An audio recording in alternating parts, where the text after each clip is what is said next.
Hello, this is Chris from the Cinema Savvy Movie Podcast, back with a brand new reaction video. First off, I want to apologise for the lack of reactions the last couple of days. I've been busy taking care of other stuff and I really haven't had time to get on, record a reaction and get them edited up too, because they do take quite a long time to get up. That being said, tomorrow I will backtrack on the ones I've missed. There'll be one for the Lego Batman trailer 4, the Rogue One, a Star Wars Story international trailer, and I'll also have one for the new Ghost in the Shell trailer that came out yesterday. First, I want to rewatch the movie because it's been a while since I've seen it, and I've heard that it's quite close to the original movie, so I want to rewatch that first, and then I'll do my reaction for the trailer. I'll also have one up tomorrow as well for the new Lemony Snicket's Netflix series, the Count Olaf revealed trailer. That'll be up tomorrow too. That being said, I simply had to jump on a reaction to this first. This is Beauty and the Beast official trailer 1, although I guess it's kind of official trailer 2. The previous one was a teaser trailer. You can check my reaction out for that in the description below. I'll put the link there. I am a massive Disney fan. I said this in my previous video, but Disney kind of is my life's blood. I've got all the animated classics on my shelf right there, number 1 through 54, and Beauty and the Beast is absolutely one of my favourites. Growing up as a kid, I never really gravitated towards that much, but as I've got older, I found that I appreciate it a lot more, and I actually watched the Disney animated version a few weeks ago, like 2 or 3 weeks ago, and it really still holds up as a great movie. Absolute classic, and I don't believe it was nominated for an Oscar, but I believe it was the film that kind of generated the Best Animated Picture category at the Oscars, so that's a terrific achievement, and that's all down to how great this movie is. This is the live-action version, which is coming out next year, which has been generating a lot of hype and a lot of nostalgia from people that did like the original, like myself. That being said, the last couple of months they've started releasing images from this movie, and although I'm not going to jump on the hate bandwagon for this movie by any stretch of the imagination, I'm still really looking forward to it. I am cautious about it slightly, and I think it's down to the looks of the characters. I think because the looks of the animated characters are so like ingrained in all of our minds and everyone loves them and everyone knows what they look like, we're kind of resistant to change. So you see the new designs for Cogsworth and Lumiere and things like that, Mrs. Potts, and you're a bit wary about it, like they don't quite look right. They've gone for a very hyper-realised version of this world. They're taking the aspect of people actually turning into household appliances, such as the candlestick, such as the clock, and making them look as real as possible. It's kind of what they did with Jungle Book, where they were taking the animals and making them as lifelike as possible, and it looks like they're doing it with this movie. Also, the design for the Beast has been revealed in Entertainment Weekly, and I'm not sure if it's Empire, but they've released some pictures and some behind-the-scenes set photos of it and stuff like that. So we have actually seen the Beast. I'm expecting a full reveal in this trailer. I was hoping for that in the teaser trailer. That was still early days. They were still building it up, but it's going to be in this one, I'm sure of it, and I'm really hyped for it. So I know I've already rambled on for quite a long time right now, but we're going to watch the trailer together now. I'm going to talk much more about it afterwards. So yeah, I'm about to ride the feels train again, as I did in that first trailer, because I'm really looking forward to this one. But I'm going to click play now. I know it's going to play that music again.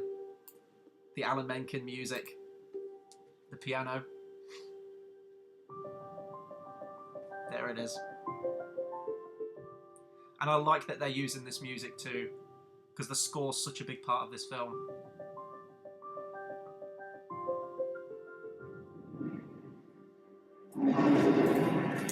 Kevin Kline as Maurice. Great casting. Papa? You must leave here. This castle is alive. Who's there? It's just right out of the film. Your father's place. Come into the light.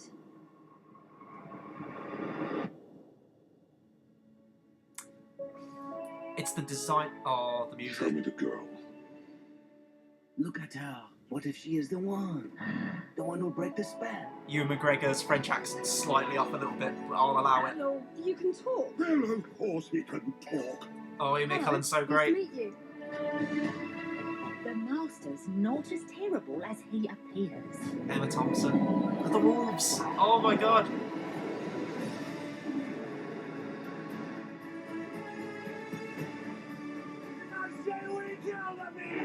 Yes!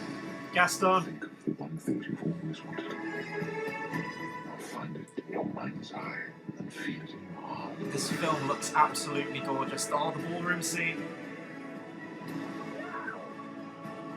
Don't be afraid. I'm not afraid. All the scenes from the movie I remember.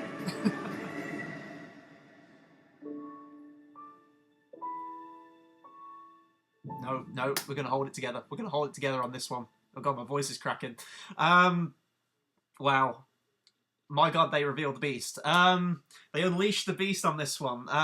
However, let's talk about the beast first.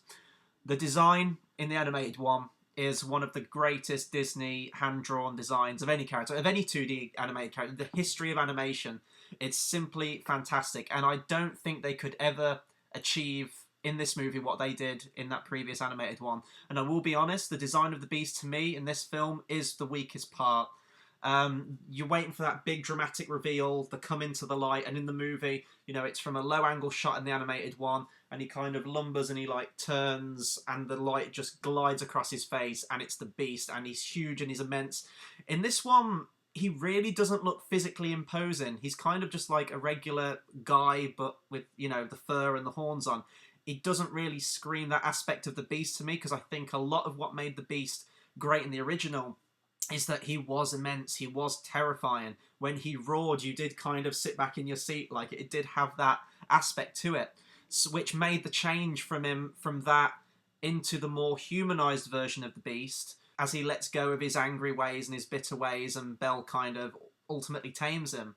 That's what made the transformation so much better, because you've taken the same character design and you've changed his personality and you've evolved his personality throughout the film, and that's why that film is one of Disney's absolute best. In this, I really don't get that monstrous sense from him. It kind of looks like something from Pan's Labyrinth, and that's not a slight against the creature design or anything like that. It looks completely fine. I don't know whether they used real makeup on him and kind of enhanced it with CGI, or if it was all CGI. If it was all CGI, it looks great. It almost does look like makeup. It shows how far CGI has come. Makeup would have worked fine too, absolutely. I'm a big proponent for practical effects, and I do think that makeup would look great. You look at films like Lord of the Rings, or Tim Curry in Legend, or even Pan's Labyrinth, which used just like a guy in a suit. I do think that would have worked perfectly. However, if they have taken that and enhanced it slightly with CGI to get a bit more inflection, a bit more emotion out of the face, then that's completely fine too. The point is, it looks great, and that goes for all this movie too. The castle, just the environments, all the scenes out of the movie. I saw the shot in this trailer where I think it's the reprise of There Must Be More Than This Provincial Life, where it's almost like The Sound of Music. It's this huge green pasture that she runs out onto and, you know, belts out the song, and it's completely out of that movie. Now, I know they're going to have some of the music in this film. Alan Menken's confirmed that they're using his score in the film. Whether it's going to have all of the musical numbers, or whether they're going to kind of do what they did with Jungle Book, where they only take a select few. I think Jungle Book only had like a very short version of Bare Necessities and a very short version of King of the Swingers, I Want to Be Like You. So I don't know whether they're going to do that in this movie too. Really, it's kind of all down to the character designs. I would have liked one slightly closer to the animated one. However, I don't know if you could fully transfer how those animated characters look into the characters from this movie if it is going with that real world setting, which you kind of have to with live action. It's unavoidable with a movie like this. In terms of the casting though, I'm down for all of the casting in there, with slight exception maybe to Ewan McGregor doing the voice of Lumiere. I think they could have just gone with a French actor, or someone with a slightly more convincing French accent. I'm really not getting that from him in this movie, and I think the character design of Lumiere as well, I did see the original pictures, and I think Disney at the time came out and said it was a picture of Cogsworth and Lumiere together, and right from there I was like, these character designs kind of look bad. But then they said that these were just concept designs and these won't be the finished designs in the film. Turns out that it was, so I think someone was lying about that, or maybe I just read like a dodgy article or like misinformation about that. I prefer Lumiere with the, you know, with his head in the wax and the two arms, which are like the other candlesticks. I prefer that, wherein this is more humanoid and he walks around. He might be more human and walking around and things like that, but I do kind of miss the simplicity of the original character design and how creative they got with the candles on each hand. In terms of visuals though, the film looks great. Nothing against that at all.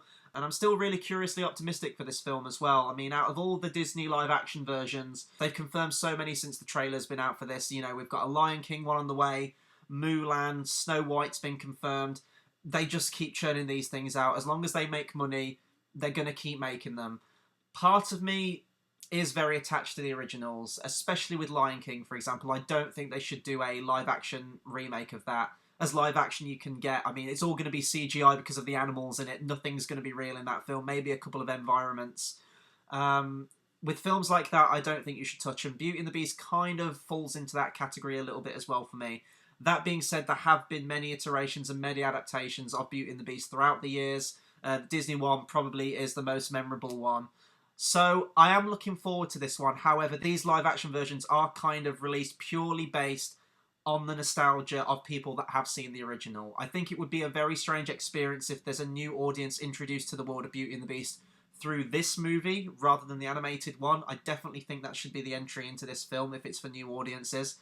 Jungle Book brought in new audiences, but that film is a lot older than Beauty and the Beast, and I think that Beauty and the Beast is done in a way, although it is a 90s Disney film, that story in that film is timeless. I mean, that film still stands up, and it always will, in my opinion. Maybe the kind of 90s sounding pop song in the credits, but in terms of the actual film, that it's absolutely timeless. And that's why I'm kind of hesitant on these movies, because I do think they take away the magic slightly from the original. Now, some people may argue, well, it won't take away that magic of the original because you're always going to have them, but that's not the point. I mean, if I talk about Beauty and the Beast now, people may be thinking I'm referring to this one, or maybe people will watch this one instead of the animated one now. I do think it will take away some of that magic, and I don't think Disney can ever truly capture the magic that they achieved many, many years ago with those films in these ones. That being said, this isn't a negative against the film at all. I will still see this movie. I'm still very, very hyped, and I'm looking forward to seeing what they can do visually with this movie, bringing the world of Beauty and the Beast onto the big screen in live action. I think there's a lot of creative things they can do, and I really want to see this movie on the big screen. It's going to be a complete visual feast, and that's really why I'm going into it, and my own personal nostalgia to the film. I mean, I just call people out on it going to see these movies for nostalgia, but I'm right there with people. I do exactly the same, and I'll do the same for all the Disney movies that they bring out, so I guess I'm to blame. I'm partially to blame for all these movies that keep coming out in the live-action versions, but I love Beauty and the Beast. I love what they're doing with this movie. That being said, in my own world, I would have left it with the animated one, because I think that should always stand up. But I am looking forward to this movie. I'm curiously optimistic, and I look forward to another trailer as well. I'm sure we'll get one, probably the start of New Year. Not exactly sure when this movie comes out. I think it's early next year. I think it's like March time. So I'd expect another trailer for this around January time or something, but I'm looking forward to it. So I've rambled on for way, way too long on this movie, but that'll do it for my reaction on Beauty and the Beast official trailer 1 or trailer 2, whatever you want to call it. Be sure to comment, subscribe, let me know what you thought of this trailer, let me know what you thought of the original movie, and let me know any of your favourite characters you're looking forward to seeing in this, or favourite scene that you're looking forward to seeing redone in live action. Anything you like, please do drop me a comment. In terms of what's coming up on the channel, as I said at the beginning, there'll be a lot more reaction videos tomorrow. I'm kind of backlogged with a lot of them, so I'm going to get on those tomorrow, get those out to you guys. We're still very much in Harry Potter month. Later on this week, we will have a live stream review for Fantastic Beasts and Where to Find Them. Me and George are very, very excited for that movie. We'll both be seeing that on Friday, and we'll probably have a review up for that on Saturday. And then following that, we'll have all the rest of the Harry Potter reviews. We've got Order of the Phoenix, Half-Blood Prince, Deathly Hallows Part 1 and Part 2, and we'll have a bunch of other videos along the way as well, like top 10 lists for favourite Harry Potter moments, and a special Harry Potter themed Battle of the Brackets towards the end of the month. So a lot of stuff still coming up on that channel. Please do hit that subscribe button. It is the best way to keep updated with all of our content. And that'll do it for me for this video, and until the next one, I'll see you guys next time. Thanks for watching.